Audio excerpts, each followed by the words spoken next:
But ಅವಾಗ ಕಡಿಮೆ ತಗೊಂಡ್ರು ನೆಮ್ಮದಿ ಇತ್ತು. ಬಟ್ ಈಗ ಜಾಸ್ತಿ ತಗೊಂಡ್ರು ತುಂಬ ಏನು ಅಂದರೆ ಈಗಲೇ ನೆಮ್ಮದಿ ಇಲ್ದಂಗೆ ಆಗ್ಬಿಡ್ತದೆ. ಅಂದರೆ ದುಡ್ಡು ತುಂಬ ಇಂಪಾರ್ಟೆಂಟೇ ಬೆಂಗಳೂರಿನಲ್ಲಿ ಬದುಕೋಕ್ಕೆ, ಬೆಂಗಳೂರು ಜೀವನ ಮಾಡೋಕ್ಕೆ. ಒಂದು 19-19.5 ವರ್ಷ ಆಯಿತು ಸರ್. ಇನ್ನೂ ಸುದೀಪ್ ಸರ್ ಜೊತೆ ಒಂದು ಪಾತ್ರ ಮಾಡೋಕ್ಕಾಗಿಲ್ಲ, ದರ್ಶನ್ ಸರ್ ಜೊತೆ ಮಾಡೋಕ್ಕಾಗಿಲ್ಲ.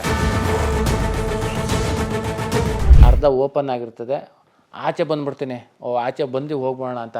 ಬಟ್ಟು ಆ ಗೇಟಿಂದ ಬಂದಾಮೇಲೆ ಇನ್ನೊಂದು ಗೇಟ್ ಇರ್ತದೆ, ಅದು ಲಾಕ್ ಆಗಿಬಿಟ್ಟಿರ್ತದೆ. ತೆಗಿರಿ ನಾನು ಹೋಗ್ಬೇಕು ಅಂತೀನಿ. ನೀನು ಇರಬೇಕು ಅಂದಾಗಲೂ ನಿನ್ನ ಇರಿಸ್ಕೊಳ್ಳೋಕ್ಕಾಗೋದಿಲ್ಲ. ನೀನು ಇರಬೇಕಾದ್ರೂ ಕರ್ನಾಟಕ ಜನತೆ ಕಾರಣ, ನೀನು ಹೋಗ್ಬೇಕಾದ್ರೂ ಕರ್ನಾಟಕ ಜನತೆ ಕಾರಣ ಇರಿ ಅಂತಾರೆ. ಆಗಿನ ಚಂದ್ರಪ್ರಭು ಹೆಂಗಿದ್ದ ಅಂದರೆ ಊಟ ಒಂದು ದಿನಕ್ಕೆ ಊಟ ಇಲ್ಲದೇ ಪರವಾಗಿಲ್ಲ, ಸಿನಿಮಾ ಮಾಡಬೇಕು. ಸಡನ್ನಾಗಿ ರೋಡಲ್ಲಿ ಗಾರೆ ಕೆಲಸ ಮಾಡ್ತಿರ್ತಾರೆ. ಜವಾಬ್ದಾರಿ ಒಂದು ಸ್ವಲ್ಪ ಜಾಸ್ತಿ ಆಗಿ ಆರ್ಥಿಕ ಪರಿಸ್ಥಿತಿ ಒಂದು ಸ್ವಲ್ಪ ಕಾಡಿದಾಗ ಬಾಸಿಂದ ಹೊರಗಡೆ ಬಂದಿದ್ದಾಯ್ತು ಚಂದ್ರಪ್ರಭಾ ರೆಮ್ಯುನರೇಷನ್ ಎಷ್ಟಿರಬಹುದು ಅನ್ನೋ ಕ್ಯೂರಿಯಾಸಿಟಿ ಜಾಸ್ತಿ. ಗಂಡು ಮಕ್ಕಳು ಸ್ಯಾಲ್ರಿ ಕೇಳ್ಬಾರ್ದಂತೆ, ಈ ಹೆಣ್ಣು ಮಕ್ಕಳು ವಯಸ್ಸು ಕೇಳ್ಬಾರ್ದಂತೆ. ಹಾಯ್ ಹಲೋ ನಮಸ್ಕಾರ, ನೀವು ನೋಡ್ತಾ ಇದ್ದೀರಾ ಬಾಸ್ವಲ್ಲ, ನಾನು ಚಂದ್ರ. ಪ್ರತಿ ಬಾರಿ ಎಷ್ಟೆಷ್ಟೋ ಗೆಸ್ಟ್ಗಳನ್ನು ಕರೆಸಿ ಈ ಫಿನಾನ್ಷಿಯಲ್ ಸ್ಟೇಟಸ್ ಬಗ್ಗೆ ಆಗಿರ್ಬೋದು, ಅವರ ದುಡ್ಡಿನ ಹಣಕಾಸಿನ ಬಗ್ಗೆ ಆಗಿರ್ಬೋದು, ಅಥವಾ ಅವ್ರ ಲೈಫ್ ಸ್ಟೈಲ್ ಬಗ್ಗೆ, ಆರ್ಟಿಸ್ಟ್ನ ಲೈಫ್ ಹೇಗಿರುತ್ತೆ ಅನ್ನೋದ್ರ ಬಗ್ಗೆ ಸುಮಾರು ವಿಡಿಯೋ ಮಾಡಿದ್ವಿ. ಇವತ್ತು ನಿಮ್ಮೆಲ್ಲರ ನೆಚ್ಚಿನ ಬಿಗ್ ಬಾಸ್ ಖ್ಯಾತಿಯ ಚಂದ್ರಪ್ರಭಾ, ಅಷ್ಟೇ ಯಾಕೆ ಗಿಚ್ಚಿಗಿಲಿ ಚಂದ್ರಪ್ರಭಾ ಅಂದರೆ ಎಲ್ರಿಗೂ ಕೂಡ ಚಿರಪರಿಚಿತ. Yes sir, welcome to my show. Sir ನಮಸ್ತೆ, ಚೆನ್ನಾಗಿದ್ದೀರಾ ಸರ್? ಸೂಪರ್ ಆಗಿದ್ದೀನಿ, ನೀವು ಸಕಲಾಗಿದ್ದೀರಾ? ಚೆನ್ನಾಗಿದ್ದೀನಿ ಸರ್. ಎಲ್ರಿಗೂ ಬಿಗ್ ಬಾಸ್ಗೆ ಚಂದ್ರಪ್ರಭಾನ ಅನ್ನಂಗೆ ಫೀಲ್ ಇತ್ತು. ಬಟ್ ಅಷ್ಟೇ ಡೌನ್ ಆಗಿ ಚಂದ್ರಪ್ರಭಾ ಹೊರಗಡೆ ಬಂದ್ಬಿಟ್ರು. ಈ ಎಲ್ಲದಕ್ಕಿಂತ ಮಾತಾಡೋದಕ್ಕೆ ಮುಂಚೆ ಮೊದಲು ಚಂದ್ರಪ್ರಭಾ ಅವರ ಜೀವನದ ಎಲ್ಲ ಕಷ್ಟಗಟ್ಟೆಗಳನ್ನು ನೋಡಿಕೊಂಡು ಇವತ್ತು ಬಂದು ಇಲ್ಲಿ ಕೂತಿದ್ದಾರೆ. ಅದು ಏನೇನೋ ಕೆಲಸ ಮಾಡಿಬಿಟ್ಟಿದೆ, ಇಂಥ ಕೆಲಸ ಅಂತಂಗಿಲ್ಲ, ಎಲ್ಲ ಥರ ಕಷ್ಟ ಜೀವನ ನೀವು ನೋಡಿಕೊಂಡು ಇವತ್ತೊಬ್ಬ ಆರ್ಟಿಸ್ಟ್ ಆಗಿದೆ.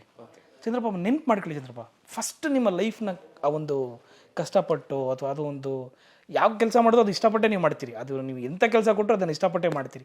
ಆ ಲೈಫ್ಗೂ ಈಗಿರೋ ಲೈಫ್ಗೂ ಏನು ವ್ಯತ್ಯಾಸ ಕಾಣ್ತಿದೆ? ಸರ್ ಏನೂ ಇಲ್ಲ ಸರ್. ಆವಾಗ ಹೇಗಿತ್ತು ಅಂದರೆ ನಮ್ಮದೊಂದು ಬಡತನ ಕುಟುಂಬ ಸರ್. ನಮ್ಮ ಮಂಡ್ಯ ಜಿಲ್ಲೆ ಶ್ರೀರಂಗಪಟ್ಟಣ ತಾಲೂಕು ದೊಡ್ಡೇವಣಕೊಪ್ಪಲು ಅನ್ನೋ ಗ್ರಾಮ, ಒಂದು 80 ಮನೆ ಇರುವಂತಹ ಒಂದು ಚಿಕ್ಕ ಗ್ರಾಮ ಸರ್. ನಮ್ಮ ಊರಿನಲ್ಲಿ ನಮ್ಮ ತಂದೆ ತಾಯಿ ಮತ್ತು ನಾನು ನನ್ನ ತಮ್ಮ, ನಾವು 4 ಜನ ಅಷ್ಟೇ. ನಮ್ಮ ತಂದೆ ತಾಯಿ ಕೂಲಿ ಮಾಡಿ ಸಾಕ್ತಾಯಿದ್ರು. ನಮ್ಮ ತಂದೆ ಗಾರೆ ಕೆಲ್ಸಕ್ಕೆ ಹೋಗೋರು, ಚೆನ್ನಪ್ಪ ಅಂತ ಇರೋರು, ಅವ್ರ ಮೇಸ್ತ್ರಿ, ಅವ್ರ ಜೊತೆ ನಮ್ಮ ತಂದೆ ಗಾರೆ ಕೆಲ್ಸಕ್ಕೆ ಹೋಗೋರು. ನಾವು ಓದ್ತಾ ಇರಬೇಕಾದ್ರೂ ರಜೆ ಸಿಕ್ತಾಗ ನಮ್ಮ ತಂದೆ ಜೊತೆ ಹೋಗೋದು ಗಾರೆ ಕೆಲಸಕ್ಕೆ. ಈ ಥರ ಅವರು ಕೂಲಿ ಮಾಡಿದ್ರೆ ನಮ್ಮನ್ನ ಸಾಗಿಸ್ತಾಯಿದ್ರು ಸರ್. ಅವರು ಹೆಂಗಾರ ಮಾಡಿ ನಾವು ಹಿಂಗೆ ಮಾಡ್ತಾಯಿದ್ವಿ, ನನ್ನ ಮಕ್ಕಳು ಚೆನ್ನಾಗಿ ಓದಿಸ್ಬೇಕು ಅನ್ನೋದು ನಮ್ಮ ತಂದೆ ತಾಯಿ ಇಬ್ಬರು ಒಂದು ಆಸೆ ಇತ್ತು. ಬಟ್ ಅದೇನೋ ಗೊತ್ತಿಲ್ಲ, ನನಗೆ SLC ಫೇಲ್ ಆಯಿತು. ಫೇಲ್ ಆದಮೇಲೆ ನನಗೆ ಅಕ್ಷರ ಅಂದರೆ ತಲೆಗೆ ಹತ್ತಲಿಲ್ಲ. SLC ಫೇಲ್ ಆದಮೇಲೆ ನಮ್ಮ ತಂದೆ ಜೊತೆ ಒಂದಷ್ಟು ನಮ್ಮ ತಂದೆ ಜೊತೆನೇ ಕೆಲ್ಸಕ್ಕೆ ಹೋಗುವೆ. ಆಮೇಲೆ ನಮ್ಮ ತಂದೆ ಇಲ್ಲ ಪಾಸ್ ಮಾಡ್ಕಪ್ಪ ಹಾಗೆ ಅಂದರು. ಅದೇನೋ ಕಟ್ತೆ ಪಾಸ್ ಆದೆ. ಅದಾದಮೇಲೆ ಅಷ್ಟೇ ಸರ್, ನನ್ನ ಜೀವನ ಓದೋದ್ರ ಕಡೆ ಗಮನನೇ ಮುಗೀತು ನಂದು. ಸೊ ಈ ಕಲಾವಿದ್ರ ಜೀವನ ನಾವು ಅಂದ್ಕೊಂಡಂಗಲ್ಲ ಸರ್. ಆಸ್ ನಿಮಗೂ ಗೊತ್ತು, ಎಷ್ಟೋ ಜನ ಮಾತು ಹೇಳಿದ್ದಾರೆ, ನೀರು ಮೇಲೆ ಗುಳ್ಳೆ ಇದ್ದಂಗೆ ನಮ್ಮ ಜೀವನ ಅಂತ.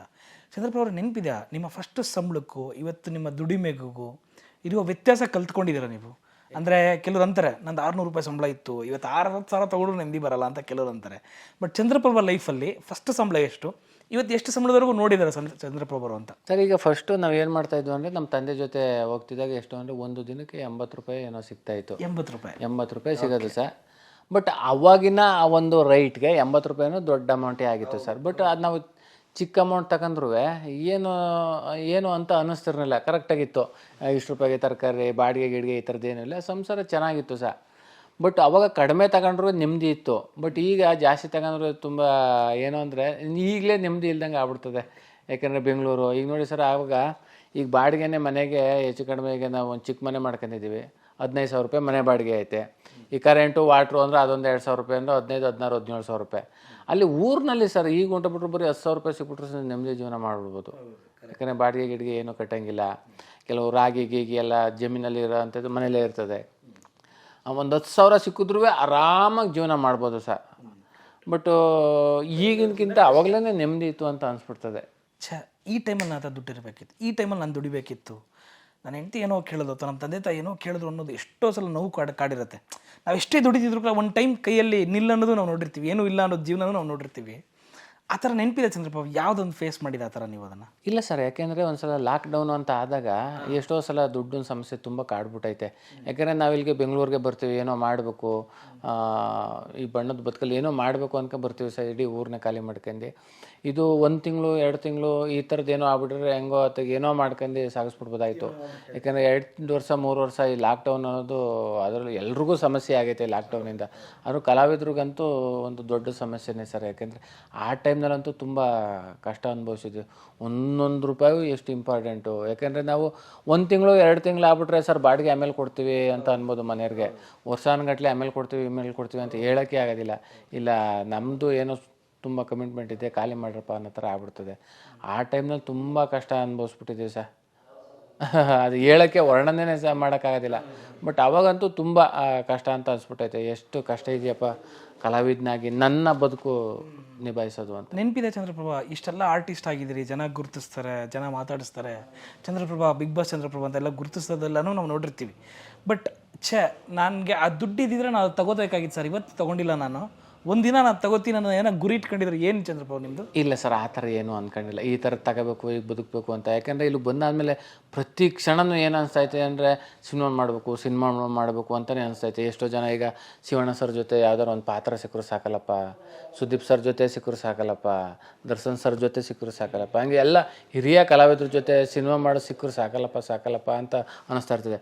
ಸರ್ ಏನಾಗ್ಬಿಡ್ತದೆ ಅಂದರೆ ನನಗೆ ಎಲ್ಲ ಹಿರಿಯ ಕಲಾವಿದರುಗಳ ಜೊತೆ ಸಿನಿಮಾ ಮಾಡಬೇಕು ಅಂತ.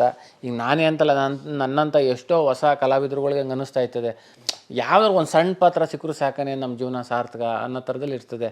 ಅಂದರೆ ದುಡ್ಡು ತುಂಬ ಇಂಪಾರ್ಟೆಂಟೇ ಬೆಂಗಳೂರಿನಲ್ಲಿ ಬದುಕೋಕ್ಕೆ, ಬೆಂಗಳೂರು ಜೀವನ ಮಾಡೋಕ್ಕೆ. ಬಟ್ ದುಡ್ಡಕ್ಕಿಂತಲೂ ಹೆಚ್ಚಾಗಿ ಒಂದು ಏನೋ ಆ ಥರದೊಂದು ಪಾತ್ರ ಮಾಡಬೇಕು ಅಂತ ಕಾಯ್ತೀವಿ. ನೋಡಿ, ಈಗ ನಾವು ಹೆಚ್ಚು ಕಡಿಮೆ ಸಹ ಒಂದು 19-19 ವರ್ಷ ಆಯಿತು ಸರ್. ಇನ್ನೂ ಸುದೀಪ್ ಸರ್ ಜೊತೆ ಒಂದು ಪಾತ್ರ ಮಾಡೋಕ್ಕಾಗಿಲ್ಲ, ದರ್ಶನ್ ಸರ್ ಜೊತೆ ಮಾಡೋಕ್ಕಾಗಿಲ್ಲ. ಎಷ್ಟು ವರ್ಷದಿಂದ ಕಾಯ್ತಾ ಇದ್ದೀವಿ ಸರ್. ಇದು ಜಾಸ್ತಿ ನಮ್ಮ ತಲೆನಲ್ಲಿ ಕೊರಿತಾ ಇರ್ತದೆ. ಚಂದ್ರಪ್ರಭಾ, ನಿಮಗೆ ಎಷ್ಟೋ ಸಲ ಅಂದ್ಕೊಂಡಿರ್ತಾರೆ ದೊಡ್ಡವ್ರ ಜೊತೆ ಪಾತ್ರ ಮಾಡಬೇಕು, ಇವ್ರ ಜೊತೆ ಮಾಡಬೇಕು. ಬಟ್ ಎಲ್ಲೋ ಒಂದು ಕಡೆ ನಾನು ಇಂಟರ್ವ್ಯೂಲಿ ಕೇಳಿದೆ, ನನಗೆ ದರ್ಶನ್ ಸರ್ ಜೊತೆ ಮಾಡಬೇಕಾಗಿತ್ತು ಮಿಸ್ ಆಯಿತು, ಶಿವಣ್ಣ ಜೊತೆ ಮಾಡಬೇಕಾಗಿತ್ತು ಮಿಸ್ ಆಯಿತು ಅಂತೆಲ್ಲ. ಸೊ ಯಾಕೆ ಈ ಕೆಲವು ಕಲಾವಿದ್ರಿಗೆ ಮಾತ್ರ ಹಿಂಗಾಗುತ್ತಾ ಅಂತ ನಾನು ಅನಿಸಿದ್ಯಾ ನಿಮಗೆ ಗೊತ್ತಾದ್ರು? ಡೆವಿಲ್ ಸಿನಿಮಾದಲ್ಲಿ ಸರ್ ನಾನು, ವಿನೋದ್ ಗೋಬ್ರಗಾಲ, ಜಗಪ್ಪ 3 ಜನನೂ ಮಾಡಬೇಕಾಗಿರ್ತದೆ ಸರ್. ನಿಜವಾಗ್ಲೂ ಆ ಟೈಮ್ನಲ್ಲಿ ನಾನು ಹೋಗೋಕ್ಕೆ ಆಗೋದಿಲ್ಲ. ಯಾಕೆಂದರೆ ದರ್ಶನ್ ಸರ್ ಜೊತೆ ನಾನು ಈ ಇಂಡಸ್ಟ್ರಿಗೆ ಬರೋಕ್ಕಿಂತ ಮುಂಚೆನಲ್ಲೇ ಐರಾವತದಲ್ಲಿ ಸುಮ್ಮನೆ ಹೋಗಿ ನಿಂತ್ಕೊಂಡಿದ್ದೆ ಆ ಒಂದು ಸೀನಲ್ಲಿ. ಹಿಂಗೆ ನನಗೆ ದುಡ್ಡು ಬೇಡ, ಏನೂ ಬೇಡ, ಏನೋ ನನ್ನ ದೊಡ್ಡ ಅಭಿಮಾನಿ, ದರ್ಶನ್ ಸರ್ ಸಿನಿಮಾದಲ್ಲಿ ಏನೋ ಒಂದು ಮಾಡಿದೆ ಅಂತ ಒಂದು ಮೆಮೊರಿ ಇರ್ತದೆ ಅಂತ. ಈ ಸಿನಿಮಾದಲ್ಲಿ ಸಿಕ್ತಾಗ ನನಗೆ ಡೆವಿಲ್ನಲ್ಲಿ ತುಂಬ ಖುಷಿ ಆಯಿತು ಸರ್. ಬಟ್ ಏನೋ ಹುಷಾರಿಲ್ಲದೆ ಇಲ್ಲಿ ಆಸ್ಪತ್ರೆಯಲ್ಲಿ ಅಡ್ಮಿಟ್ ಆಗಿದೆ ಅಂತ ಅನ್ನಿಸ್ತದೆ, ಇಲ್ಲೇ ನಮ್ಮ ಅಕ್ಷಯ ಸ್ಟುಡಿಯೋ ರೋಡಲ್ಲಿ. ಅದರಿಂದ ಕಾರಣಾಂತರದಿಂದ ಮಿಸ್ ಆಯಿತು ಸರ್. ಬಟ್ ಅದು ಬೇಕು ಅಂತ ಮಿಸ್ ಆಗಿದ್ದಲ್ಲ, ಕಾರಣ ಸರ್ ನನಗೆ ಹುಷಾರಿಲ್ಲದೆ ಇಲ್ಲಿ ಅಡ್ಮಿಟ್ ಆಗಿದೆ ಅಂತ ಅನಿಸ್ತದೆ. ತುಂಬ ಹುಷಾರಿಲ್ಲದೆ 4-5 ದಿನ ಆಸ್ಪತ್ರೆಯಲ್ಲಿದ್ದೆ, ಅದರಿಂದ ಮಿಸ್ ಆಯಿತು. ಆಮೇಲೆ ಅವರು ನನಗೆ ತುಂಬ ಇಷ್ಟ ಅಂತ. ನಾನು ಒಬ್ಬ ಹಾಡುಗಾರ ಅಲ್ಲ, ಏನೋ ಒಂದು ಆಡಬೇಕು ಅಂತ ಮಂಜು ಕವಿ ಸರ್ನ ಕೇಳ್ಕೊಂಡಾಗ, ಸರ್ ನಾನು ಡಿ ಬಾಸ್ ಸರ್ದು ಒಂದು ಸಾಂಗ್ ಆಡಬೇಕು ಅಂದಾಗ ಒಂದು ಸಾಂಗ್ನ ಬರೆದು ಅವರೇ ಕಂಪೋಸ್ ಮಾಡಿದರು. ಚಂದ್ರಪ್ರಭಾ ಸಿಂಗಾರಾದ ಡಿ ಬಾಸ್ಗೋಸ್ಕರ ಅಂತ ಒಂದು ಸಾಂಗ್ನು ಆಡಿಸಿದ್ರು. ಏನೋ ಅದು ಚೆನ್ನಾಗಿದೆಯೋ ಇಲ್ವೋ, ನಮ್ಗೆ ಆಡೋಕ್ಕೆ ಬರುತ್ತೋ ಇಲ್ವೋ ಗೊತ್ತಿಲ್ಲ ಸರ್. ಒಂದೇನೋ ನಮಗೆ ಖುಷಿ, ಅವ್ರನ್ನ ಆವಾಗಿನಿಂದ ನೋಡ್ಕೊಬಂದೀವಿ, ಅವ್ರ ಅಭಿಮಾನಿಯಾಗಿ ಎಲ್ಲೋ ಒಂದು ಆಸೆ ಸರ್.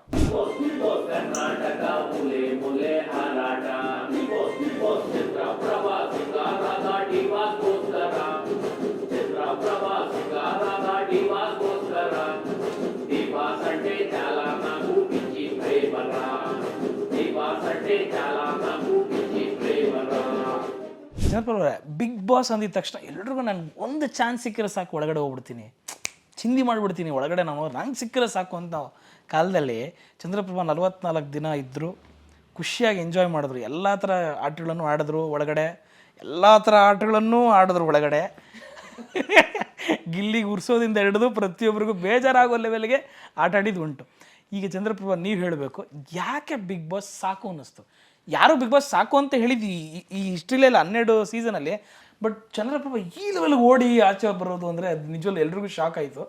ಯಾಕೆ ಅನ್ನೋದು ಅದೇನೋ ಗೊತ್ತಿಲ್ಲ ಸರ್. ಯಾಕೆಂದರೆ ನನಗೆ ತುಂಬ ವರ್ಷದಿಂದ, ಯಾಕೆಂದರೆ ಈ ಥರದ ಒಂದು ಬಿಗ್ ಬಾಸ್ ಅನ್ನೋ ವೇದಿಕೆಗೋಸ್ಕರ ತುಂಬ ಕಾತರದಿಂದ ಕಾಯ್ತಾ ಇದ್ದಂಥ ವ್ಯಕ್ತಿ. ಯಾಕೆಂದರೆ ತುಂಬ ಕಳೆದ ಸೀಸನ್ಗಳಲ್ಲೆಲ್ಲ ನನ್ನ ಹೆಸರು ವೈರಲ್ ಆಗಿತ್ತು, ಚಂದ್ರಪ್ರಭು ಹೋಗ್ಬೋದು ಅಂತ ಸೋಷಿಯಲ್ ಮೀಡಿಯಾದಲ್ಲೆಲ್ಲವ. ನಾನು ಅವಾಗಿನಿಂದ ತುಂಬ ಆಮೇಲೆ ಗಿಚ್ಚಿಗಿಲಿ ವಿನ್ನರ್ ಅಂತೂ ಆದಾಗ ಗ್ಯಾರಂಟಿ ಸೀಸನ್ ಒಯ್ತೀನಿ ಅಂತ 100ಕ್ಕೆ 100 ನನಗೆ ಅನ್ನಿಸ್ತಾಯಿತ್ತು. ಅಂದರೆ ಅಷ್ಟು ವರ್ಷದಿಂದ ಕಾಯ್ತಾ ಇದ್ದಂಥ ನನಗೆ ಈ ವರ್ಷ ನನಗೆ ಸಿಕ್ತಾಗ ತುಂಬ ಖುಷಿಪಟ್ಟಿದ್ದೀನಿ, ಎಂಜಾಯ್ ಮಾಡಿದ್ದೀನಿ ತುಂಬ. ಅಯ್ಯೋ ಬಿಗ್ ಬಾಸ್ ಹೆಂಗೋ ಎಷ್ಟೋ ವರ್ಷದ ಕನಸು ಈಡೇರ್ತು ಹೋಗ್ತಾಯಿದ್ದೀನಿ ಅಂತ. ಅದೇ ಥರ ಖುಷಿಯಿಂದ ಒಳಗಡೆ ಹೋಗ್ತೀನಿ. ಅಷ್ಟು ದಿನ ತುಂಬ ಎಲ್ಲ ನನಗೆ ನನಗೆ ಎಷ್ಟು ಮಜಾ ಮಾಡಬೇಕು ಅಷ್ಟು ಮಜಾ ಮಾಡಿದ್ದೀನಿ, ಅದರಲ್ಲಿ ಯಾವುದೇ ಥರದ ಸಂದೇಹ ಇಲ್ಲ. ಆದರೆ ಕೊನೆ ಒಂದು 4-5 ದಿನದಲ್ಲಿ ಅದೇನೋ ನನಗೆ ಒಂದು ದೊಡ್ಡ ನೋವಾಗ್ತದೆ. ನೋವಾದಾಗ ನಾನು ಏನು ಮಾಡ್ತೀನಿ, ಬೇಡ ನನಗೆ ಬಿಗ್ ಬಾಸ್ ಬೇಡ, ಸಾಕು ಇಲ್ಲಿಗೆ ನನಗೆ ಬಿಗ್ ಬಾಸು, ನಾನು ಹೋಗ್ಬೋಣ ಅಂತ ನಿರ್ಧಾರ ಮಾಡಿಕೊಂಡು ನಾನೇನು ಮಾಡ್ತೀನಿ, ಯಾರಿಗೂ ಹೇಳ್ದಂಗೆ ನಾನೇ ಯಾರು ನೋಡ್ಬಿಡ್ತಾರೆ ಅಂತಲೂ ನಾನೇ ಆಚೆ ಬಂದು ಅರ್ಧ ಓಪನ್ ಆಗಿರ್ತದೆ, ಆಚೆ ಬಂದುಬಿಡ್ತೀನಿ. ಆಚೆ ಬಂದು ಹೋಗ್ಬೋಣ ಅಂತ. ಬಟ್ಟು ಆ ಗೇಟಿಂದ ಬಂದಾಮೇಲೆ ಇನ್ನೊಂದು ಗೇಟ್ ಇರ್ತದೆ, ಅದು ಲಾಕ್ ಆಗಿಬಿಟ್ಟಿರ್ತದೆ. ತೆಗಿರಿ ನಾನು ಹೋಗ್ಬೇಕು ಅಂತೀನಿ. ಅವ್ರು ತಕ್ಷಣ ತೆಗೆದ್ಬಿಟ್ಟಿದ್ರು ಹೊರಟೋಗ್ಬಿಡುವೆ. ಸ್ಟೇಜ್ ಮೇಲೂ ಬರ್ತಿರ್ನಿಲ್ವೋ ಏನೋ, ಹಾಗೆ ಹೊರಟ್ಬಿಡ್ಬೇಕಾದ್ರೆ ಆಟೋ ಗೀಟ ಹತ್ತಿ ತೆಗಿರಿ ಅಂತೀನಿ. ಗೇಟ್ ಓಪನ್ ಆಗೋದಿಲ್ಲ. ಅಷ್ಟರೊಳಗೆ ಹೇ ಚಂದ್ರಣ್ಣ ಯಾಕೋ ಆಚೆ ಹೋದ್ರು ಅನ್ಸುತ್ತೆ, ಬನ್ನಿ ಅನ್ಪನ್ನಿ. ಚಂದ್ರಣ್ಣ ಏನು ಮಾಡ್ತಾಯಿದ್ದೀರಿ ಹಿಂಗೆ, ನೀವು ಏನಾಯಿತು ಅಂತೆಲ್ಲ ಅಂತಾರೆ. ಇಲ್ಲ ನನಗೇನು ಮಾತಾಡೋಕ್ಕೆ ಇಷ್ಟ ಇಲ್ಲ, ಹೋಗ್ತೀನಿ ಅಂತೀನಿ. ಬಟ್ ಹೇಳ್ಕೊಂಬರ್ತಾರೆ ನನ್ನ. ಸುದೀಪ್ ಸರ್ ಕೇಳ್ತಾರೆ ಏನಕ್ಕೆ ಅಂತ. ಅದೇನೋ ಗೊತ್ತಿಲ್ಲ ಸರ್, ನನಗೆ ಏನು ಮಾಡಬೇಕು ಅಂತ ಗೊತ್ತಾಗ್ತಾಯಿಲ್ಲ, ನನಗೆ ಇಲ್ಲಿ ಇರೋಕ್ಕಾಗ್ತಾಯಿಲ್ಲ, ನಾನು ಹೋಗಬೇಕು ಅಂತ ಅಂತೀನಿ. ನೀನು ಹೋಗಬೇಕು ಅಂದ ತಕ್ಷಣ ಕಳ್ಸೋಕ್ಕೂ ಹೋಯ್ಕಿಲ್ಲ, ನೀನು ಇರಬೇಕು ಅಂದಾಗಲೂ ನಿನ್ನ ಇರಿಸ್ಕೊಳ್ಳೋಕ್ಕಾಗೋದಿಲ್ಲ. ನೀನು ಇರಬೇಕಾದ್ರೂ ಕರ್ನಾಟಕ ಜನತೆ ಕಾರಣ, ನೀನು ಹೋಗ್ಬೇಕಾದ್ರೂ ಕರ್ನಾಟಕ ಜನತೆ ಕಾರಣ, ಇರಿ ಅಂತಾರೆ. ಇಲ್ಲ ಸರ್ ನಾನು ಹೋಗಲೇಬೇಕು ಅಂತ ಅಂತೀನಿ, ಕೈ ಎತ್ತೀನಿ. ನಿಮ್ಮ ಪ್ರಕಾರ ನೀವೇ ಹೋಗಬೇಕು ಅಂದಾಗ ನಿಮ್ಮ ಆಸೆ ಅಂತೆ, ಆಯಿತು ಬನ್ನಿ ಅಂತ ಅಂತಾರೆ. ಆವಾಗಲೂ ನನಗೆ 5 ನಿಮಿಷ ಟೈಮ್ ಐತೆ, ಎಲ್ಲರೂ ಮಾತಾಡ್ಸ್ಕೊಂಡು ಬನ್ನಿ ಅಂತ ಅಂತಾರೆ. ನಾನು ಅಲ್ಲೂ ಕೂಡ ಯಾರನ್ನೂ ಮಾತಾಡಿಸ್ತೇ ರಪ್ಪಂತ ಬೇಗ ಬಂದ್ಬಿಡ್ತೀನಿ. ಆ ಗ್ಲಾಸ್ನ ತೆಗೆಯೋ ಟೈಮ್ನಲ್ಲಿ ಒಂಚೂರು ಟೈಮ್ ಆಗೋದ್ರಿಂದ ರಕ್ಷಿತ ನನ್ನ ಕೈ ಇಟ್ಕೊಬಿಡ್ತಾರೆ ತುಂಬ. ಯಾಕೆಂದರೆ ನನ್ನ ಸಂಬಂಧ ತುಂಬ ಚೆನ್ನಾಗಿರೋದ್ರಿಂದ ತುಂಬ ಅಳ್ತಾ ರಕ್ಷಿತ ನನ್ನ ತಪ್ಕೊಬಿಡ್ತಾರೆ. ಅವಾಗ ರಕ್ಷಿತನ ಜೊತೆ ನಾನು ಮಾತಾಡೋದಿಲ್ಲ, ಸುಮ್ಮನೆ ತಲೆ ಸವರ್ಕೊಂಡು ತಪ್ಕೊಂಡು ಕೈ ಕಿತ್ಕೊಂಡು ಹಾಗೇ ಬಂದ್ಬಿಡ್ತೀನಿ. ಹೋಗ್ಬೇಕಾದ್ರೂ ಒಂದು ಸಲ ಬಿಗ್ ಬಾಸ್ ನಾನು ನೋಡೋಣ, ಇಷ್ಟು ದಿನ ಮಾಡಿದ್ದೀನಿ, ಎಷ್ಟೋ ವರ್ಷದ ಕನಸು ನೋಡೋಣ ಅಂತಲೂ ನನಗೆ ಅನ್ಸೋದಿಲ್ಲ. ಬೇಡ ಅನ್ಕೊಂಡು ಹಾಗೆ ತಲೆ ಮುಗಿಸ್ಕೊಂಡು ಆಚೆ. ಬಿಗ್ ಬಾಸ್ ಮನೆಯಿಂದ ಹೊರಗಡೆ ಬಂದಿಷ್ಟು ಏನು ಅಡುಗೆ ಮಾಡಿಸ್ಕೊಂಡು ತಿಂದ್ರಿ? ಇಲ್ಲ ನುಗ್ಗೆಕಾಯಿ ಸಾರು ಮಾಡಿ. ಯಾಕೆಂದರೆ ಅದೇನೋ ಗೊತ್ತಿಲ್ಲ ಸರ್, ಅದು ಮಾಡ್ತಾ ಇರ್ತೀವಿ. ಅದರಿಂದ ಅದನ್ನೂ ಬೇಕಾದ್ರೂ ಜನ ತಪ್ಪಾಗಿ ತಿಳ್ಕೊಬೋದು, ಇನ್ನೇನಪ್ಪ ಅಂತ. ನಮ್ಗೆ ಇಷ್ಟವಾದ ಫುಡ್ಡು ಸರ್, ನಾವು ಊಟ ಮಾಡೋದ್ರಲ್ಲಿ ಅದ್ರದ್ದೇನು ತಪ್ಪೈತೆ ಸರ್? ಇಲ್ಲ ಸರ್, ನಾನು ಕೇಳಿದೆ ಸರ್. ಈಗ ನನಗೊಂದು ಕ್ಯೂರಿಯಸ್, ಒಳಗಡೆ ನಡೀತಿರೋದು ಅದೇ, ಹೊರಗಡೆ ಬಂದರೂ ಮತ್ತು ನುಗ್ಗೆಕಾಯಿ ಸಾರು ಮಾಡ್ಸ್ಕೊಂಡು ತಿಂದಿರೋದು ನೀವು, ನಾನಲ್ಲ. ಎಲ್ರಿಗೂ ದುಡ್ಡು ಮುಖ್ಯ. ಅದು ನೀವಾಗಿರ್ಬೋದು, ನಮ್ಮ ಕ್ಯಾಮ್ರಾಮನ್ ಆಗಿರ್ಬೋದು, ಯಾರಿಗಾದ್ರೂ ದುಡ್ಡು ಮುಖ್ಯ ಅಲ್ಲ ಅಂತ ಯಾರೂ ಹೇಳೋದೇ ಇಲ್ಲ. ಬಟ್ ನನ್ನ ವರ್ಷನಲ್ಲಿ ಕೇಳೋದಾಯ್ತು ಅಂದರೆ, ನನಗೊಂದು ತಿಂಗಳು ಸಂಬಳ ಅಂತ ಒಂದಿದೆ ಚಂದ್ರಪ್ರಭಾ. ನಾನು ಬ್ಯಾಂಕರು, ನಾನು ಯಾವುದೊಂದು ಕಂಪ್ನಿ ಕೆಲಸ ಮಾಡ್ತೀನಿ, ಒಂದು ಸಂಬಳ ಅಂತ ಒಂದು ನಂಗೆ ಬರುತ್ತೆ. ಬಟ್ ಈ ಆರ್ಟಿಸ್ಟ್ ಲೈಫ್ ಹೇಗೆ ಅನ್ನೋದು ಜನಕ್ಕೆ ಗೊತ್ತಿಲ್ಲ. ಈಗ ನೋಡೋ ಜನಕ್ಕೆ ಏನನ್ಸುತ್ತೆ, ಬಿಗ್ ಬಾಸ್ ಮಾಡೋನಪ್ಪ ಒಳ್ಳೆ ದುಡ್ಡು ಮಾಡೋನೆ, ಯಾವುದೋ ಒಂದು ಈವೆಂಟ್ಗೆ ಹೋಗ್ತಾನೆ ಒಳ್ಳೆ ದುಡ್ಡು ಮಾಡ್ತಾನೆ, ಗಿಚ್ಚಿಗಲಿ ವಿನ್ನರಪ್ಪ ಅವ್ನಿಗೇನು ದುಡ್ಡು ಮಾಡ್ತಾನೆ ಅನ್ನೋದು ಒಂದು ಪರ್ಸ್ಪೆಕ್ಷನ್ ಇರುತ್ತೆ, ಜನರ ಮೈಂಡ್ ಸೆಟ್ ಇರುತ್ತೆ. ಎಷ್ಟು ಮುಖ್ಯ ಚಂದ್ರಪ್ರಭಾ ಪ್ರಕಾರ ದುಡ್ಡು ಅಂದರೆ ಎಷ್ಟು ಮುಖ್ಯ? ದುಡ್ಡೇ ಜೀವನ ಅಲ್ಲ ಸರ್, ತುಂಬ ಬದುಕೋಕ್ಕೆ ಅನಿವಾರ್ಯ ಆಗೈತೆ ದುಡ್ಡು, ನಿಜವಾಗ್ಲೂ. ಅದರಲ್ಲಿ ಬೆಂಗಳೂರು ಬದುಕಿ ಅನಿವಾರ್ಯ. ಬಟ್ ದುಡ್ಡೇ ಜೀವನ ಅಂತೂ ಸತ್ಯವಾಗ್ಲೂ ಇಲ್ಲ. ಯಾಕೆಂದರೆ ದುಡ್ಡಿಲ್ದನೂ ಹಳ್ಳಿನಲ್ಲಿ ಬದುಕಿದ್ದೀವಿ, ತುಂಬ ಕಡಿಮೆ ಇದ್ದಾಗಲೂ ಹಳ್ಳಿನಲ್ಲಿ ಬದುಕ್ತೀವಿ.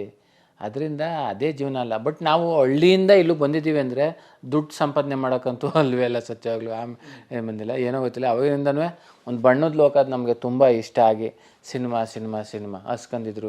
ಯಾಕೆಂದರೆ ಈಗಿನ ಚಂದ್ರಪ್ರಭನ ನೋಡಲೇಬಾರ್ದು. ಯಾಕೆಂದರೆ ಬೆಂಗಳೂರು ಬಂದು 10 ವರ್ಷ ಆಗೈತೆ ಚಂದ್ರಪ್ರಭ. ಆಗಿನ ಚಂದ್ರಪ್ರಭ ಹೆಂಗಿದ್ದ ಅಂದರೆ, ಒಂದು ದಿನಕ್ಕೆ ಊಟ ಇಲ್ಲೇ ಪರವಾಗಿಲ್ಲ, ಸಿನಿಮಾ ಮಾಡಬೇಕು. ಅವಾಗ ಅಟ್ಲೀಸ್ಟ್ ಈಗ ಏನೋ ಉಳ್ಕೊಳ್ಳೋಕ್ಕೆ ಒಂದು ಚಿಕ್ಕದಾಗಿ ಒಂದು ಬಾಡಿಗೆ ಮನೆನಾದ್ರು ಮಾಡ್ಕೊಂಡಿದ್ದೀವಿ. ಬಂದಾಗ ಬಾಡಿಗೆ ಮನೆಯೇ ಇರಲಿಲ್ಲ, ಯಾವುದೋ ಫ್ರೆಂಡ್ ರೂಮಲ್ಲಿ ಮಲಗಿದ್ದೀವಿ, ಅಥವಾ ಇನ್ನೊಂದೆಲ್ಲ ಊಟ ಇಲ್ಲದೆ ಹೋದಾಗ ಏನೋ ಹೊಟ್ಟೆ ತುಂಬ ಉಣ್ಣಿಲ್ಲ ಅಂದ್ರೆ ಇಷ್ಟಾರು ಊಟ ಮಾಡಿದ್ದೀವಿ.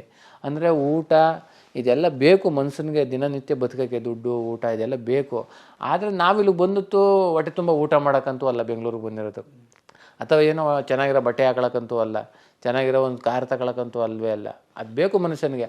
ಆದರೆ ಅದೆಲ್ಲನೂ ಹೊರತುಪಡಿಸಿ ನಾನು ನಿಜವಾಗ್ಲೂ ಬಂದಿತ್ತು ಸರ್, ಇದರಲ್ಲಿ ಏನೋ ಈ ಫೀಲ್ಡಲ್ಲಿ ನಾನು ಏನೋ ಒಂದಷ್ಟು ಸಿನಿಮಾ ಮಾಡಬೇಕು, ನನ್ನ ಕಟ್ಔಟು ಎಲ್ಲೋ ಒಂದು ಗಾಂಧಿನಗರದಲ್ಲೋ ಒಂದು ಥಿಯೇಟ್ರಲ್ಲಿ ನಾನು ಮಾಡಿರೋ ಸಿನಿಮಾನ ನಾನು ಹಿಂಗೆ ಥಿಯೇಟ್ರಲ್ಲಿ ನೋಡಬೇಕು, ಜನ ಚೆನ್ನಾಗಿ ಮಾಡಿದ್ದಾನೆ ಯಾಕನಪ್ಪ ಚಂದ್ರಪ್ರಭಾ ಅಂತ ಅನ್ಬೇಕು. ಅದು ಇಷ್ಟು ವರ್ಷ ಆದರೂ ನನಗೆ ನೆರವೇರಿಲ್ಲ. ಆ ದಿನಕ್ಕೋಸ್ಕರ ನಾನು ಕಾಯ್ತಾ ಇದ್ದೀನಿ. ಚಂದ್ರಪ್ರಭಾ, ನಿನ್ನ ಫ್ರೆಂಡ್ ಇಲ್ಲೇ ಕೂತವ್ರೆ ಸತೀಶ್ ಅವರು, ಸುಳ್ಳು ಹೇಳಂಗಿಲ್ಲ. ಈಗ ಸುಳ್ಳು ಹೇಳೋ ನಾನು ಅಲ್ಲಿ ಕೇಳ್ತೀನಿ. ಈಗ ಎಲ್ಲ ಥರ ಜೀವನ ನೋಡಿದ್ದೀರಾ ಚಂದ್ರಪ್ರಭಾ, ಎಲ್ಲ ಥರ ಕಷ್ಟದ ಜೀವನ ನೋಡಿದ್ದೀರಿ, ದುಡ್ಡಿರೋ ಜೀವನನೂ ನೋಡಿದ್ದೀರಿ, ದುಡ್ಡು ಇಲ್ಲದಿರೋ ಜೀವನನೂ ನೋಡಿದ್ದೀರಿ, ಒಳ್ಳೆ ಹೈಫೈ ಹೋಟ್ಲಲ್ಲಿ ಊಟ ಮಾಡಿದ ದಿನಾನೂ ನೋಡಿದ್ದೀರಿ, ರೋಡ್ ಸೈಡ್ ಚಿತ್ರಾನ್ನ ತಿಂದಿರೋ ದಿನಾನೂ ನೀವು ನೋಡಿದ್ದೀರಿ. ಈಗ ನೀವು ಹೇಳಿ ನಿಮ್ಮ ಪ್ರಕಾರ ಜೀವನ ಅಂದರೆ ಏನು ಚಂದ್ರಪ್ರಭಾ? ಜೀವನ ಅಂದಮೇಲೆ ಏಳು ಬೀಳು ಇದ್ದೇ ಇರ್ತದೆ ಮನ್ಸ. ಯಾಕೆಂದರೆ ದುಡ್ಡು ಬಂದಾದ್ಮೇಲೆ ಜೀವನ ಕರೆಕ್ಟಾಗಿ ಸಖತ್ತಾಗಿರ್ತದೆ, ನೆಮ್ಮದಿಯಾಗಿ ಬದುಕ್ತೀವಿ ಅಂತ ಅಂದ್ಕೊಂಡ್ರೆ ತುಂಬ ಕಷ್ಟ ಆಗ್ಬಿಡ್ತದೆ ಸರ್. ದುಡ್ಡು ಇಲ್ಲದೆ ಹೋದಾಗ ತುಂಬ ನರಕನೇ ಅನುಭವಿಸ್ತಾ ಇದ್ದೀವಿ, ಕಷ್ಟನೇ ಇರ್ತದೆ ಅಂದರೆ ತುಂಬ ಕಷ್ಟ ಆಗ್ಬಿಡ್ತದೆ. ಇವತ್ತು ತುಂಬ ದುಡ್ಡಿರೋನು ತುಂಬ ಕಷ್ಟ ಅನುಭವಿಸ್ತಾ ಇದ್ದಾನೆ, ದುಡ್ಡೇ ಇಲ್ಲದೆ ಹೋದನು ಒಂದು ಗುಡ್ಸ್ಲಿರೋನು ತುಂಬ ರಾಜಂತ ಬದುಕವನೆ. ಅಲ್ಲಿ ಬೇಕಾಗಿರೋದು ಏನು ಅಂದರೆ ನಿಜವಾಗ್ಲೂ ಒಂದು ಒಳ್ಳೆ ಆರೋಗ್ಯ ಬೇಕು, ಮನಸ್ಸು ಚೆನ್ನಾಗಿರಬೇಕು ಅಂದರೆ ಒಂದು ನೆಮ್ಮದಿ ಬೇಕು.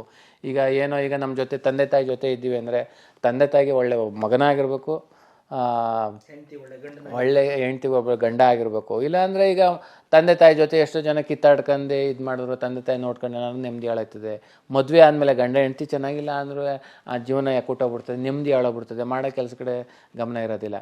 ಎಲ್ಲದರಲ್ಲೂ ಒಂದು ನೆಮ್ಮದಿ ಅನ್ನೋದಿದ್ದರೆ ಸರ್, ಬಡತನನೇ ಇರಲಿ, ಅರಮನೆ ಬದಲು ಗುಡಿಸ್ಲೇ ಇರಲಿ, ಮನಸ್ಸು ಸಹಾಯ ಗಂಟಲು ನೆಮ್ಮದಿಯಾಗಿ ಜೀವನ ಮಾಡ್ಬೋದು. ಪ್ರತಿಯೊಬ್ಬನ ಲೈಫಲ್ಲೂ ಒಂದು ಸ್ಪಾರ್ಕ್ ಬರಬೇಕು ಚಂದ್ರಪ್ರಭಾ.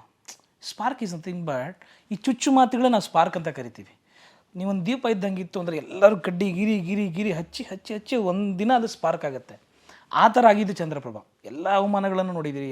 ಇಲ್ಲ ಇವತ್ತು ನನ್ನ ಜೀವನ ಇಷ್ಟು ಚೆನ್ನಾಗಿದೆ, ನಾನು ಇವತ್ತು ಒಂದು ಬೆಳ್ಳಿ ಪರದೆ ಮೇಲೋ ಅಥವಾ ಸಣ್ಣ ಪರದೆ ಮೇಲೋ ಎಲ್ಲೋ ನಾನು ಇಷ್ಟು ಚೆನ್ನಾಗಿ ಕಾಣಿಸ್ತಾ ಇದ್ದೀನಿ ಅಂದರೆ ಯಾವುದು ಒಂದು ಅವಮಾನ ನಿಮ್ಮನ್ನು ತುಂಬ ನೆನಪು ಕಾಡುತ್ತೆ ಚಂದ್ರಪ್ರಭಾ? ಯಾವ ಅವಮಾನ?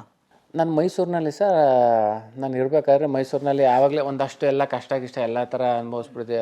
ಅದೆಲ್ಲ ಆದಮೇಲೆ ನನಗೆ ಟಿ ವಿನಲ್ಲಿ ಏನಾದರೂ ಮಾಡಿ ಒಂದು ಮಾಡಬೇಕು, ನಾನು ಅಲ್ಲಿ ಮುಸ್ಸಂಜೆ ಕಾರ್ಯಕ್ರಮ ಈ ಥರದ್ದೇನೋ ಬರೋದು, ಏನೋ ಒಟ್ಟಿನಲ್ಲಿ ಟಿ ವಿನಲ್ಲಿ ಏನೋ ಒಂದು ಕೆಲಸ ಮಾಡಬೇಕು ಅಂದ್ಬಿಟ್ಟು ಒಬ್ಬರ ಹತ್ರ ಹೋಗ್ತೀನಿ. ಅವ್ರ ಹೆಸರು ಹೇಳೋದಿಲ್ಲ ದಯಮಾಡಿ, ಅವ್ರಿಗೆ ಗೊತ್ತಾಗ್ತದೆ ಚಂದ್ರಪ್ರಭಾ ನನ್ನ ಬಗ್ಗೆನೇ ಹೇಳ್ತಾವನೆ ಅಂತ. ಅವ್ರ ಹತ್ರ ನಾನು ಹೋಗ್ತೀನಿ. ಆವಾಗ ಅವ್ರು ಹೇಳ್ತಾರೆ, ಚಂದ್ರಪ್ರಭಾ ಇಲ್ಲ, ಖಂಡಿತ ನಾನು ನಿನ್ನ ಟಿ ವಿಗೆ ಸೇರಿಸ್ತೀನಿ, ನಾನು ಮಾತಾಡ್ತೀನಿ, ಸಂಜೆ ಬಾ ಅಂತಾರೆ. ಸಂಜೆ ಹೋಗ್ತೀನಿ, ಅವರೆಲ್ಲೋ ಇರ್ತಾರೆ, ಅವ್ರು ಬರೋ ಗಂಟೆ ಕಾಯ್ತೀನಿ. ಹಿಂಗೆ ನನ್ನ ಬೆಳಗ್ಗೆ ಮಧ್ಯಾಹ್ನ ರಾತ್ರಿ ಹಿಂಗೆ ಒಂದು ದಿನ ಅಲ್ಲ ಸಹ 1.5 ವರ್ಷ ನನ್ನ ಆಲಿಸಿದ್ದಾರೆ. 1.5 ವರ್ಷ ಆಫೀಸ್ ಹತ್ರ ಬಾ ಅನ್ನೋದು. ಆಫೀಸ್ ಹತ್ರ ಹೋದರೆ ಅವ್ರು ಸಿಗೋದೇ ಸುಂಬೌತಾ ಅದು. ಅಯ್ಯೋ ಬಂದೇನೋ, ಒಂದು ಕೆಲಸ ಮಾಡ್ಬಿಡೋ, ಈಗ ಲೇಟ್ ಆಗ್ಬಿಡ್ತು, ಬೆಳಿಗ್ಗೆ ಬಾ ಅನ್ನೋದು. ಪುನಃ ಬೆಳಿಗ್ಗೆಲ್ಲ ಹೋಗೋದು, ಅಯ್ಯೋ ಮಧ್ಯಾಹ್ನ ಬಂದ್ಬಿಡೋ. ಈ ಥರ ನನ್ನ 1.5 ವರ್ಷ ಮಾಡಿದ್ದಾರೆ. ಅವರ ಒಂದು ಅಟಕ್ಕೋಸ್ಕರನೇ ಏನಾದರೂ ಮಾಡಲೇಬೇಕು ನಾನು ಅಂದ್ಕೊಂಡು ಒಂದು ಇಲ್ಲಿಗೆ ಬರ್ತೀನಿ. ಅವ್ರು ಆ ಥರ ನನಗೆ ಕಾಟ ಕೊಡಲಿಲ್ಲ ಅಂದ್ರೆ ನಾನು ಇಲ್ಲಿಗೆ ಬರ್ತಾನೆ ಇರಲಿಲ್ವ ಏನೋ. ಕೊನೆ ದಿನ ಅವ್ರಿಗೊಂದು ಪತ್ರ ಬರ್ದಾಕ್ತೀನಿ ನಾನು. ನೀವು ಆಗುತ್ತೆ ಅಂದರೆ ಕೊಡಿ ಸರ್, ಕೊಡಲ್ಲ ಅಂದರೆ ಕೊಡಲ್ಲ ಅನ್ನಿ ಸರ್. ಯಾಕೆ ಸರ್ ನಮ್ಮನ್ನ ಇಷ್ಟು 1.5 ವರ್ಷ ನಾನು ಈಗ ಮಾಡಿದ್ರಿ ಅಂತ ಒಂದು ಪತ್ರ ಬರೆದ್ಬಿಟ್ಟು ಅವ್ರಿಗೆ ಕೊಟ್ಬಿಟ್ಟು ನಾನು ಆಚೆ ಬರ್ತೀನಿ. ಆ ಒಂದು ಕಿಚ್ಚು ನನ್ನ ಒಂಚೂರು ಇಲ್ಲಿ ಗಂಟ ಕರ್ಕೊಬರ್ತದೆ. ಚಂದ್ರಪ್ರಭಾ, ಎಲ್ಲರಿಗೂ ಗೊತ್ತಿರೋ ವಿಷಯ ಏನು ಗೊತ್ತಾ? ಚಂದ್ರಪ್ರಭಾ ಗಿಚ್ಚಿಗಿಲಿ ವಿನ್ನರು, ಒಳ್ಳೆ ಈವೆಂಟ್ಸ್ಗಳಿಗೆ ಹೋಗ್ತಾರೆ, ಅವ್ರ ಸರ್ಕಲ್ ತುಂಬ ಚೆನ್ನಾಗಿದೆ, ಅಷ್ಟೇ ಈಗ ಬಿಗ್ ಬಾಸ್ ಮಾಡ್ತಿದ್ದಾರೆ ಅಂತ ಬರುತ್ತೆ. ಇದಕ್ಕೆ ಸ್ವಲ್ಪ ದಿನ ಹಿಂದೆ ಹೋಗೋಣ ಚಂದ್ರಪ್ರಭಾ, ನಿಮ್ಮ ಬಿಗ್ ಬಾಸ್ನ ಸ್ವಲ್ಪ ಜರ್ನಿ ಹಿಂದೆ ಹೋಗೋಣ. ಸಡನ್ನಾಗಿ ರೋಡಲ್ಲಿ ಗಾರೆ ಕೆಲಸ ಮಾಡ್ತಿರ್ತಾರೆ. ಸೊ ನಮಗೆಲ್ಲ ನಿಜ ನೀವು ನಂಬಲ್ಲ, ನನಗೆ ಎಷ್ಟೋ ಸ್ನೇಹಿತರು ನೀವು ಪರಿಚಯ ಅಲ್ಲ ಚಂದ್ರಪ್ರಭಾ, ಏನು ಗಾರೆ ಕೆಲಸ ಯಾಕೆ ಮಾಡ್ತಾರೆ, ಯಾಕೆ ಏನಾಯಿತು ಅಂದ ತಕ್ಷಣ ನಿಮ್ಮ ಸರ್ಕಲ್ ನಾನು ಕಾಲ್ ಮಾಡ್ತೀನಿ, ಯಾಕೆ ಏನಾಯಿತು ಹಿಂಗಾಯಿತು. ಇಲ್ಲ ಅಣ್ಣ ನಮ್ಮ ಫೋನ್ ಅವ್ರು ಎತ್ತುತ್ತಾ ಇಲ್ಲ, ಏನು ಅಂತ ಗೊತ್ತಿಲ್ಲ. ಎಲ್ಲ ಕೆಲಸಕ್ಕೂ ಅದಕ್ಕೆ ಆದಂಥ ಗೌರವ ಇದೆ, ಬಟ್ ಮಾಡಬಾರ್ದು ಅಂತಲ್ಲ ನಾನು ಹೇಳ್ತಿರೋದು. ಸಡನ್ನಾಗಿ ಯಾಕೆ ಆ ಆಯ್ಕೆ ಮಾಡಿದ್ರಿ ಅನ್ನೋದು ನನ್ನ ಪ್ರಶ್ನೆ. ಸರ್ ಏನು ಅಂದರೆ ನಮ್ಮ ಕುಟುಂಬನ ಒಂದು ಸಾಕ್ಸಿರೋದ್ರಿಂದ ನಮ್ಮ ತಂದೆ ಗಾರೆ ಕೆಲಸ ಮಾಡಿಕೊಂಡು, ಯಾಕೆಂದರೆ ಅದರಿಂದ ತುಂಬ ಅನ್ನ ತಿಂದಿದ್ದೀವಿ, ಬದುಕನ್ನು ಕಟ್ಕೊಂಡಿದ್ದೀವಿ ನಮ್ಮ ತಂದೆಯಿಂದ. ನಾವು ಆವಾಗ ಓದಬೇಕಾದ್ರೂ ಅಷ್ಟೇ. ನಾನು ಆವಾಗ ರಜೆ ಇದ್ದಾಗ ನಮ್ಮ ತಂದೆ ಜೊತೆ ಗಾರೆ ಕೆಲಸ ಮಾಡಿರೋದು ಉಂಟು, ಒಂದಷ್ಟು ಕೆಲಸನೂ ಕಲಿಸಿರೋದು ಉಂಟು. ಅದರಿಂದ ನನಗೆ ಎಲ್ಲೋ ಒಂದು ಕೆಲಸ ನನಗೆ ಒಂದು ಸ್ವಲ್ಪ ಕಡಿಮೆ ಆದಾಗ, ಜವಾಬ್ದಾರಿ ಒಂದು ಸ್ವಲ್ಪ ಜಾಸ್ತಿ ಆಗಿ, ಆರ್ಥಿಕ ಪರಿಸ್ಥಿತಿ ಒಂದು ಸ್ವಲ್ಪ ಕಾಡಿದಾಗ ನಾನು ಕೆಲಸ ಮಾಡಿದ್ದೀನಿ, ಇಲ್ಲ ಅಂತ ಸುಳ್ಳು ಹೇಳಬಾರ್ದು, ಮಾಡಿದ್ದೀನಿ. ಆಮೇಲೆ ಎಷ್ಟೋ ಜನ ಗಾರೆ ಕೆಲಸ ಮಾಡ್ತಾನೆ, ಇವನು ಸುಮ್ಮನೆ ರೀಲ್ಸು ಪಾಲ್ಸು ಅಂತ ಅಂತಾರೆ. ಅಲ್ಲ, ನಾನು ಅನ್ನ ತಿಂದಿರೋ ಕೆಲಸ ಅದು, ನಮ್ಮ ಬದುಕನ್ನು ಕಟ್ಕೊಟ್ಟಿರೋ ಕೆಲಸ ಇದು, ನಮ್ಮ ತಂದೆ ದುಡ್ದು ಹಾಕಿರೋಂಥ ಕೆಲಸ ಇದು. ಇದನ್ನು ಮಾಡೋದ್ರಿಂದ ತಪ್ಪೇನು ಅಂತ ನನಗೆ ಗೊತ್ತಾಗ್ತಾಯಿಲ್ಲ. ಆಮೇಲೆ ಒಂದು ದಿನ ಮಾಡಿದ್ದೀನೋ 2 ದಿನ ಮಾಡಿದ್ದೀನೋ ಅದು ಮಾಡಿದ್ದೀನಿ, ಅದ್ರ ಬಗ್ಗೆ ನನಗೆ ಗೌರವ ಐತೆ. ಮುಂದೊಂದು ದಿನ, ಏಕೆಂದರೆ ಇದು ಸರ್ಕಾರಿ ಕೆಲಸನ, ನಾವು ಕೆಲಸ ಇರಲಿ ಬಿಡಲಿ, ಬೆಳಗ್ಗೆ ಹೋದ ತಕ್ಷಣ ಸಂಜೆ ಗಂಟೆ ಇದ್ದರೂ ತಿಂಗಳು ಸ್ಯಾಲ್ರಿ ಬರುತ್ತೆ ಅನ್ನೋಕ್ಕೆ. ಯಾಕಂದ್ರೆ ನಮ್ಮ ಕಲಾವಿದ್ರ ಜೀವನ ಹಂಗಲ್ಲ ಸರ್. ಒಂದು ತಿಂಗಳು ಪೂರ್ತಿ ಇದ್ರೂ ಕೆಲಸ ಸಿಗುತ್ತೆ, ಅಥವಾ ತಿಂಗಳಲ್ಲಿ 10 ದಿನ ಸಿಕ್ಕರೂ ಸಿಗ್ಬೋದು, ಅಥವಾ ತಿಂಗಳ ಬರೀ 5 ದಿನ ಸಿಕ್ಕೋದು, ಅಥವಾ ಒಂದೊಂದು ತಿಂಗಳಲ್ಲಿ ಕೆಲಸನೇ ಇಲ್ಲದೆ ಇರ್ಬೋದು. ನಮ್ಮ ಬದುಕನ್ನ ನಾವು ಸಾಗಿಸ್ಕೊಂಡು ಹೋಗ್ಬೇಕಾದ್ರೂ ತುಂಬ ಕಷ್ಟ ಐತೆ. ಅಂಥದ್ರಲ್ಲಿ ನಮ್ಗೆ ಗೊತ್ತಿರೋ ಕೆಲಸ ನಾವು ಮಾಡಿ ನಾವು ಅನ್ನ ತಿನ್ನೋದ್ರಲ್ಲಿ ಏನು ತಪ್ಪೈತೆ ನನಗೆ ಗೊತ್ತಿಲ್ಲ. ಅದರಿಂದ ನಾನು ಮಾಡಿದ್ದೀನಿ. ಎಷ್ಟೋ ಜನ ಇದನ್ನು ತಿರ್ಚಿದ್ರು, ನನಗೇನು ಬೇಜಾರಿಲ್ಲ. ನಾನು ಮುಂದೊಂದು ದಿನ ನಾನು ತುಂಬ ಅನಿವಾರ್ಯ ಆದಾಗ ಮಾಡಬೇಕು ಅಂತ ಅನ್ಸಿದ್ರೆ ನಾನು ಖಂಡಿತ ಕೆಲಸ ಮಾಡ್ತೀನಿ ಸರ್. ಅದರಲ್ಲಿ ನನಗೆ ಅವಮಾನ ಇಲ್ಲ, ನಾಚಿಕೆ ಇಲ್ಲ, ಬೇಜಾರಿಲ್ಲ. ಚಂದ್ರಪ್ರಭ, ಹಾಗಿದ್ರೆ ನಾನು ಕೇಳ್ಬೋದು, ಎಷ್ಟು ಒಂದಿನಕ್ಕೆ ಗಾರೆ ಕೆಲಸ ಸಂಪಾದನೆ ಮಾಡ್ತಿದ್ರು ಅಂತ? ಸರ್ ಆವಾಗ ನಮ್ಮ ತಂದೆ ಜೊತೆ ಹೋಯ್ತಿದ್ದಾಗ ಅದೇ ನಾನು ನಿಮಗೆ 80 ರೂಪಾಯಿ ಅಂತಂದೆ. ಈಗ ಎಷ್ಟಿಗೆ ಬಂದು? ಈಗ ಸರ್ 1200 ರೂಪಾಯೋ ಏನೋ ಇದೆ ಸರ್. 1200 ರೂಪಾಯಿ, 800 ರೂಪಾಯಿ, ಮೇಯ್ನ್ ಮೇಸರಿಗೆ 1200 ರೂಪಾಯಿ ತನಕನೂ ಇದೆ. ಅಲ್ಲಿಗೆ ಹೋದಾಗ ನನಗೆ ಗೊತ್ತಾಯಿತು. ಆಮೇಲೆ ಒಂಚೂರು ಗೊತ್ತಾಯಿತು ಅಂದರೆ ಒಂದು 800-900 ರೂಪಾಯಿ ಇದೆ ಸರ್. ಬಿಗ್ ಬಾಸಿಂದ ಹೊರಗಡೆ ಬಂದಿದ್ದಾಯಿತು ಚಂದ್ರಪ್ರಭಾ ರೆಮ್ಯುನರೇಷನ್ ಎಷ್ಟಿರಬಹುದು ಅನ್ನೋ ಕ್ಯೂರಿಯಾಸಿಟಿ ಜಾಸ್ತಿ. ಈಗ ದುಡ್ಡು ಏನು ಗೊತ್ತಾ ಸಾ, ಗಂಡು ಮಕ್ಕಳು ಸ್ಯಾಲ್ರಿ ಕೇಳ್ಬಾರ್ದಂತೆ, ಈ ಹೆಣ್ಮಕ್ಳು ವಯಸ್ಸು ಕೇಳ್ಬಾರ್ದಂತೆ. ಇವೆರಡು ಕೇಳಕ್ ಹೋಗ್ಬಾರ್ದು. ಗಂಡಸರು ಸಂಬಳ ಕೇಳಬಾರ್ದು, ಹೆಣ್ಮಕ್ಳು ವಯಸ್ಸು ಕೇಳಬಾರ್ದು. ಕರೆಕ್ಟ್ ಅಲ್ಲ ಸರ್? ಹೌದು. ಈಗ ನಾನು ಸಂಬಳ ಕೇಳಲ್ಲ ಸರ್. ಈಗ ಬಿಗ್ ಬಾಸ್ ಇಂದ ಬಂದ್ರಲ್ಲ, ಚಂದ್ರಪ್ರಭಾ ಎಷ್ಟು ದುಡ್ಡು ಮಾಡಿದ್ರು ಅನ್ನೋದಾಗ ನಮ್ಮ ವೀಕ್ಷಕರ ಕಿವಿ ನೋಡಿ ಹೆಂಗ್ ಕೇಳಿಸುತ್ತೆ ಇವಾಗ. ಈಗ ಸರ್ ಈಗ ನಾನು ಒಂದು SR ನೋ ಕೇಳ್ತೀನಿ ಸರ್. ಈಗ ಹಂಗೆ ಹೇಳ್ಬೋಣ, ಚಂದ್ರಪ್ರಭಾ ಹೊರಗಡೆ ಬಂದಾಗ 1 ಲಕ್ಷ ಬಂತು, SR ನೋನಾ? ಯಾಕೆಂದ್ರೆ ಅಲ್ಲಿಂದ ಬಿಗ್ ಬಾಸ್ ಬಂದ ತಕ್ಷಣ ಅದು ಟೆಲಿಕಾಸ್ಟ್ ಆಗೈತೆ ಸರ್. ಅದು ನಾನು ಸುಳ್ಳು ಹೇಳಕ್ಕಾಗೋದಿಲ್ಲ. 1.5 ಲಕ್ಷ ರೂಪಾಯಿ ಯಾವುದೋ ಸ್ಪಾನ್ಸರ್ದು ದುಡ್ಡು ಬಂದೈತೆ. ಸೂಪರ್. ಅದು ನಾನು ಸುಳ್ಳು ಹೇಳಕ್ಕಾಗಲ್ಲ, ಇಡೀ ಕರ್ನಾಟಕ ನೋಡ್ಬಿಟ್ಟಿದೆ. ಅಷ್ಟೇ, ಅದಷ್ಟೇ ಸತ್ಯ. ಅದ್ರ ರೆಮ್ಯುನರೇಷನ್ ಏನು ಬಂದಿಲ್ಲ, ಅದು ಬಗ್ಗೆ ಇದು ಹೇಳುವುದಕ್ಕೂ ಕೇಳುವುದಕ್ಕೂ ಸಮಯವಲ್ಲ. ಪ್ರತಿಯೊಬ್ಬರಿಗೂ ಮನಿ ಅಂತ ಅಂದಾಗ, ಅದು ದುಡ್ಡು ಅಂದಾಗ ಒಂದೊಂದು ಅವರವರಾದ ಸ್ಟೈಲಲ್ಲಿ ಹೇಳಿದ್ದಾರೆ. ನಮ್ಮಲ್ಲಿ ನಮ್ಮ ಚಾನಲಲ್ಲಿ ಸುಮಾರು ಜನ ನೋಡಿದಾಗ ಗೊತ್ತಾಗುತ್ತೆ. ಸುದೀಪ್ ಸರ್ ಹೇಳ್ತಾರೆ, ಮನಿ, ದುಡ್ಡು ಅಂದರೆ ದ ವರ್ಲ್ಡ್ ಬೆಸ್ಟ್ ಪರ್ಫ್ಯೂಮ್ ಅಂತ ಹೇಳ್ತಾರೆ. ಇನ್ನೊಬ್ರು ದುಡ್ಡು ಅಂದರೆ ಸರ್ ಅದಿದ್ರೇ ನಮ್ಮ ಹಿಂದೆ ಪ್ರಪಂಚ ಸರ್, ಇನ್ನೇನು ಅಲ್ಲ ಅಂತ ಒಂದಷ್ಟು ಜನ ಹೇಳಿದ್ದಾರೆ. ದುಡ್ಡು ಅಂದರೆ ಇಷ್ಟೇ ಗುರು ಜೀವನ, ಇದಕ್ಕೆ ಒದ್ದಾಡಿದ್ದು, ಇದಕ್ಕೆ ಸತ್ತಿದ್ದು ಇಷ್ಟು ವರ್ಷದಿಂದ ನಾವು ಅಂತ ಒಂದಷ್ಟು ಜನ ಹೇಳ್ತಾರೆ. ದುಡ್ಡು ಅಂದರೆ ಎಸ್, ಇದನ್ನು ನನ್ನ ಲೈಫ್ನ ಬಿಲ್ಡ್ ಮಾಡ್ಕೊಳ್ಳೋಕ್ಕೋಸ್ಕರ ನಾನು ದುಡಿತಾ ಇದ್ದೀನಿ ಅಂತಂತಾರೆ.